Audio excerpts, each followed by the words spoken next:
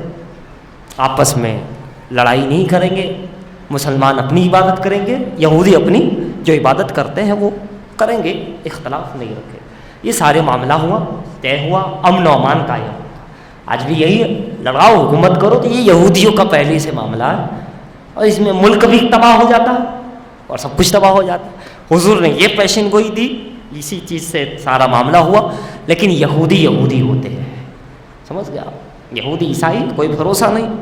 تو یہودیوں نے بھلے معاہدہ کر لیا، لیکن کچھ دن نکلنے کے بعد انہوں نے کیا کیا، یہودیوں میں جو مشرک تھے، اسلام کے دشمن تھے، ان کے کان بھرنے پھر شروع کر دیے، اور مکے میں جو مشرک تھے ان سے بھی معاملات شروع کر دیا، مسلمانوں کے خلاف، مسلمانوں کے دشمن۔ بھلے معاہدہ ہوا تھا لیکن انہوں نے بالائے طاق رکھ دیا، اور یہاں جو مدینے میں یہودی تھے، مشرک تھے، ان سے بھی، جو مکے میں تھے مشرک، ان سے بھی معاملہ شروع کر دیا، اور یہ ساری چیزیں شروع کی۔ لیکن ہونا کیا تھا، اب تو آقا مدینے میں آ گئے تھے، سرکار مدینے میں آئے تھے، بھلے یہودی اپنا کام کر رہے تھے، لیکن میرے آقا نے جب دیکھا تو مدینے کے لیے دعا کر دی، دعا کی۔ اس کی ایک وجہ یہ بھی رہی کہ مدینے میں 2 صحابی بڑے بیمار رہنے لگے، مکے سے آئے تھے، نیا نیا آب و ہوا تھی، پرانا تو یثرب تھا، تو بیمار رہنے لگے، تو آقا نے دعا کی مدینے کے لیے، برکت کی، صحت کی، شفا کی۔ تو پھر تو کیا تھا، پھر تو حضور کی دعا ہوتے ہی جو صحابی بخار شدید تھا، جنہیں اتر نہیں رہا تھا، بخار بھی جاتا رہا، صحت یابی بھی نصیب ہوئی، اور مدینے کی مٹی میں بھی شفا ہو گئی۔ شفا تو تھی، مگر اب دعائے رسول کے بعد جو یہودیوں کے معاملات، جو صحابہ بیمار تھے، وہ سارے معاملات بگڑ گئے۔ اب تو اور 4 چاند لگ گئے، بلکہ آقا نے ایسی ایسی دعائیں دی مدینے کے بارے میں، اور اتنی ساری چیزیں کہ واقعی میں دنیا کے اندر وہ شہر جنت بن گیا۔ ایک تو آقا کی آمد کی وجہ سے، اور پھر ساتھ میں دعا کی وجہ سے، 3 چیزیں ہو گئی۔ اس کے بعد یہودی اپنا کام کر رہے تھے، لیکن دیکھیے اللہ تعالیٰ کے بھی راز عجیب ہے۔ یہودیوں کا سب سے بڑا عالم عبداللہ بن سلام رضی اللہ تعالیٰ، یہودیوں کے بہت بڑے عالم تھے، 1000 آدمی ان کے شاگرد تھے، کئی ماننے والے تھے، 400 ان کے شاگرد تھے۔ انہوں نے جب دیکھا کہ آقا کے پاس بہت سے لوگ آتے جاتے رہتے ہیں، چلو میں بھی جاؤں، دیکھوں تو صحیح یہ آقا سچے ہیں یا نہیں۔ بڑے عالم تھے وہ یہودیوں کے، انجیل وغیرہ سب یاد تھی انہیں۔ تو جب گئے حضور کے پاس بیٹھے، حضور کا خطبہ سنا، حضور اس وقت ارشاد فرما رہے تھے، سلام کو عام کرو، بھوکوں کو کھانا کھلاؤ، رشتہ داروں کے ساتھ صلہ رحمی کرو، اور رات کو جب لوگ سو جائے تو تم اٹھ کر نماز پڑھو۔ یہ 4 باتیں خطبے میں آئیں، ان کا دل بے چین ہو گیا، کہا یہی تو بات ہے جو انجیل میں تھی، یہی تو بات جو ایک پیغمبر کرتا ہے، یہی بات ہے۔ وہ چلے گئے، پھر دوسرے دن آئے، عرض کیا آقا اے محمد 3 سوال ہے، اگر وہ جواب دے دو تو میں ایمان لے آؤں گا۔ یہودیوں کا حال، وہاں یہودی کچھ کر رہے ہیں مشرکوں کو، یہاں خدا اسلام کو ترقی دے رہا ہے، محمد کے مشن کو، حق مذہب کو ترقی ہو رہی ہے۔ وہ 3 سوال جو پیغمبر ہوگا وہی دے پائے گا، اس لیے اگر آپ پیغمبر ہیں میں آپ سے سوال کرتا ہوں۔ کہا کیجیے۔ کہاں بچہ ماں کی شکل پر یا باپ کی شکل پہ ہوتا ہے، تو ایسا کیوں ہوتا ہے، کوئی بچہ ماں کی مشابہ ہوتا ہے، کوئی باپ کے مشابہ؟ آقا نے فرمایا اس لیے کہ نطفے کی بات ہے، جس کا نطفہ زیادہ اس کی شکل پہ ہوتا ہے۔ کہا اچھا، کہاں یہ بتائیے قیامت کی نشانیوں میں ایک نشانی جو قرب قیامت ہوگی۔ آقا نے فرمایا مشرق سے ایک ایسی آنکھ نکلے گی کہ لوگ بھیڑ اور بکریوں کی طرح میدان محشر کی طرف دوڑیں گے۔ اس نے کہا یہ بھی سچ ہے، یہ بھی سچ۔ اب تیسرا سوال یہ ہے کہ جنت میں جنتیوں کو سب سے پہلے کھانے میں کیا دیا جائے گا؟ تو وہاں کی ایک تو قیامت کی بات پوچھ لی، ایک بچے کے بارے میں پوچھ لیا، اور اب جنت کی بات پوچھی، جنتیوں کو جنت میں سب سے پہلے کیا چیز کھانے میں دی جائے گی؟ آقا نے فرمایا، وہ غیب داں نبی ہے، آقا نے فرمایا